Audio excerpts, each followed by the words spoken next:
कि आदमी का उम्र 100 साल हो या ना हो, लेकिन ज़िंदगी में वो काम ज़रूर करना चाहिए कि मरने के बाद भी 100 साल लोग याद करें। मैं तो यही सोच के गया था। अगर अगर बंगाल को बचाने के लिए, इस राष्ट्र को बचाने के लिए अगर कुर्बान भी हो जाता तो शायद मुझे शहीद की उपाधि मिलती। मुझे कोई गम नहीं था।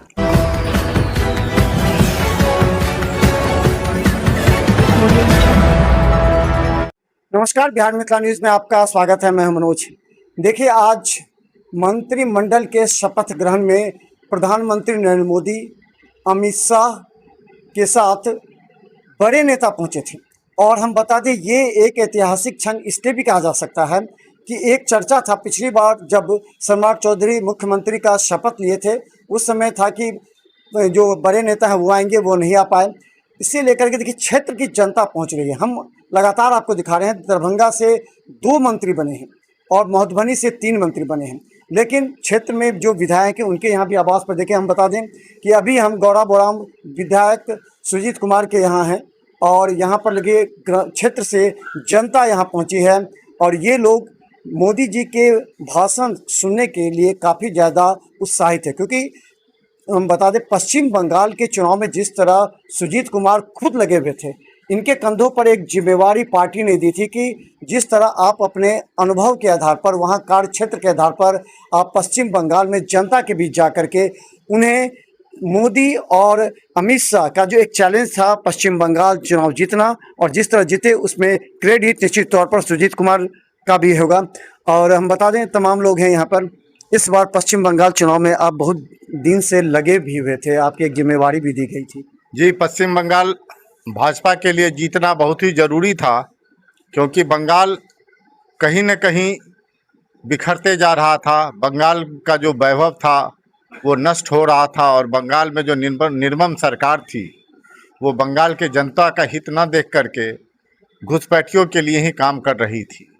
आप देखे होंगे इलेक्शन खत्म होने के बाद कितने लोग का वीडियो हम लोग देख रहे हैं जो वापस बांग्लादेश जा रहे हैं। हमारे देश के ही में ही भारत में और बंगाल के जो मुसलमान थे उनके हित की उनको चिंता नहीं थी, लेकिन बांग्लादेश से जो लोग आए हुए थे उनके लिए यह सरकार काम करती थी। इसीलिए भाजपा के लिए, और दूसरी एक और बात थी कि बंगाल हमारे स्वर्गीय श्री श्यामा प्रसाद मुखर्जी साहब का अपना जन्म स्थान रहा है और उनके जन्म स्थान में भाजपा का न आना कहीं न कहीं दिल में एक टिस सी होती थी। आप जिससे वहाँ पहले भी आपका कार्य क्षेत्र भी रहा था, जिसमें आप कमिश्नर रहे थे, तो इस बार जो आप गए थे तो क्या लगा कि वास्तव में वहाँ की स्थिति भयावह थी कि या फिर सोशल मीडिया पर दिखाया जा रहा है? ये जितना सोशल मीडिया पे दिख रहा था कहीं उससे ज़्यादा भयावह था। कोई भी आदमी सामने आकर के यह नहीं कहना चाह रहा था कि हम भाजपा का झंडा लगाएंगे, हम भाजपा को साथ देंगे। साथ में लोग शुरू में जब हम गए थे 27 फरवरी को, लोग मिलने से भी कतरा रहे थे। उनसे डर लगता था कि अगर भाजपा के किसी विधायक से मिल लिए तो उनके घर में आग न लगा दिया जाए, उनको मार न दिया जाए। जो इंडस्ट्रियलिस्ट थे वो डरे हुए थे, जो व्यापारी थे वो डरे हुए थे, छात्र डरे हुए थे, पुलिस वाले डरे हुए थे, एडमिनिस्ट्रेशन के लोग डरते थे। तो एक साइलेंट इमरजेंसी बंगाल में लगा हुआ था और एक तरह का डिक्टेटरशिप एक पार्टी का चल रहा था कि उस पार्टी के आदेश के बिना आपको कहीं कुछ नहीं करना है। पब्लिक जो थी, पब्लिक का जो मूड हम लोग को लगा, सब लोग दो लाइन कहते थे। पहला लाइन कहते थे कि एक बार तो भाजपा को आना चाहिए, और दूसरा लाइन कहते थे लेकिन ममता आने नहीं देगी। लोग को यह लगता था कि जन समर्थन भाजपा के साथ है, लेकिन कहीं न कहीं इलेक्शन में हेर फेर करके, धांधलीबाजी करके यह सरकार फिर से आ जाएगी। कैसे आपने फिर उन लोगों को विश्वास दिलाया? क्योंकि एक बहुत बड़ा चैलेंज था कि उन लोगों के डर से कोई बोलते नहीं थे, वोट तक नहीं डालते थे। आपने कैसे अपने क्षेत्र में, जो आपका क्षेत्र कार्य क्षेत्र दिया गया था, कैसे आपने उन लोगों को प्रभावित किया? हम लोग काम करना शुरू किए। जितने भी एसोसिएशन थे, क्लब्स थे, यूनियंस थे, अलग अलग सेंट्रल गवर्नमेंट का और PSUज का जो ऑर्गेनाइजेशन था, एसोसिएशन था, अलग अलग ट्रेड बॉडीज, कल्चरल एसोसिएशन, इनके बीच में जाकर के हम लोग काम करना शुरू किए। शुरू में ड्राइंग रूम मीटिंग से शुरू किए, उसके बाद धीरे धीरे बड़े बड़े मीटिंग्स करने लगे हॉल में। सब लोग को हम लोग एक ही चीज़ कहते थे कि बंगाल आप ही को बचाना है, हम सब लोग आपके साथ हैं। पूरा भारत देश आपके साथ है, आपके पीछे रहेगा। कई बार हमने महाभारत की भी महाभारत से भी एक वाकया का जिक्र करते थे कि भगवान श्री कृष्ण के हाथ में सुदर्शन चक्र था। वो चाहते तो 1 सेकंड में ख़त्म कर सकते थे, लेकिन उन्होंने पांडवों को लड़ने के लिए प्रेरित किया कि आप ही को लड़ना होगा। भगवान श्री कृष्ण तो उनके साथ थे। उसी तरह बंगाल में भी हम लोग सब लोग को यही समझाए कि लड़ना तो आपको पड़ेगा, आपको अपने घर से निकलना पड़ेगा और पूरा भारत आपके साथ है, पूरे भारत के लोगों की दुआएं आपके साथ हैं। पूरा इस कैंपेनिंग में आपको डर नहीं लगा कभी कि जिस तरह ममता के गुंडे घूम रहे थे देखते थे, तो आपको कभी डर का एहसास हुआ होगा कभी?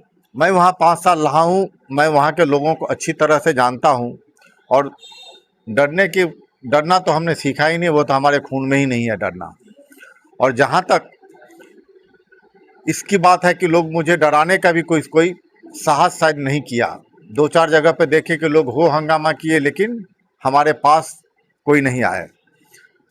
मैं एक चीज़ मानता हूँ कि आदमी का उम्र 100 साल हो या ना हो, लेकिन ज़िंदगी में वो काम ज़रूर करना चाहिए कि मरने के बाद भी 100 साल लोग याद करें। मैं तो यही सोच के गया था। अगर बंगाल को बचाने के लिए, इस राष्ट्र को बचाने के लिए अगर कुर्बान भी हो जाता तो शायद मुझे शहीद की उपाधि मिलती। मुझे कोई गम नहीं था।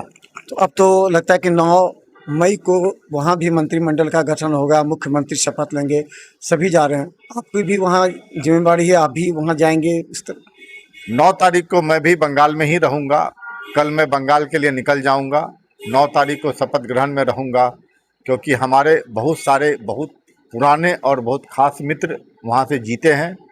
आपको पता होगा हमारे 2 रिश्तेदार भी वहाँ से, दोनों लोग पिता और पुत्र दोनों लोग जीते हैं।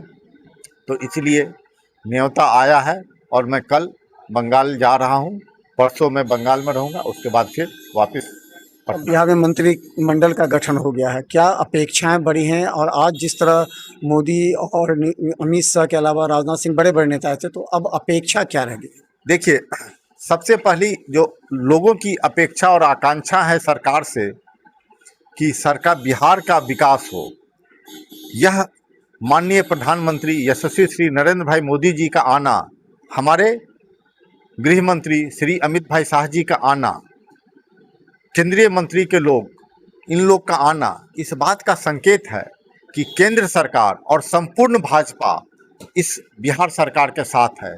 बिहार सरकार को केवल निर्णय लेना है और केंद्र सरकार की पूरी कोशिश रहेगी कि उस निर्णय को सही अंजाम तक ले जाया जाए। आपके विधानसभा में खासकर जब हम भी घूमते थे तो बाढ़ की समस्या प्रमुख थी। आपने कई जगह पुल का भी निर्माण कराया है, काम भी प्रगति पर है। अब क्या उस पे अपेक्षा है आपकी? मंत्री आपके क्षेत्र के लिए क्या विकास के काम है, क्या प्राथमिकता आपकी है? देखिए, हमने केंद्रीय मंत्री जल संसाधन मंत्री जी से मुलाकात की थी, उनको अच्छी तरह से अवगत करवाया है और उन्हें आश्वासन भी दिया है कि जितना भी स्टेट को फंड की ज़रूरत होगी वो फंड मुहैया करवाएंगे। हमारा जो सबसे बड़ा समस्या है कि नदी का पानी अभी बाहर नहीं आता है, लेकिन बारिश का पानी कहाँ जाए उसका समस्या है। बारिश का पानी बांध होने के चलते नदी में जा नहीं पाता है। दूसरी तरफ हमारे तरफ 17 नंबर रोड भी बन चुका है, तो इसके लिए जल जमाव की समस्या है। नहर का काम शुरू हो गया है, भू अधिग्रहण के लिए नोटिफिकेशन भी अभी कर दिया जाएगा। भूमि अधिग्रहण लगभग 7-8 किलोमीटर के लगभग में भू अधिग्रहण होना है 3 जगह पर, और नहर का काम, उसका डेप्थ वगैरह नापने का काम ऑलरेडी हो चुका है।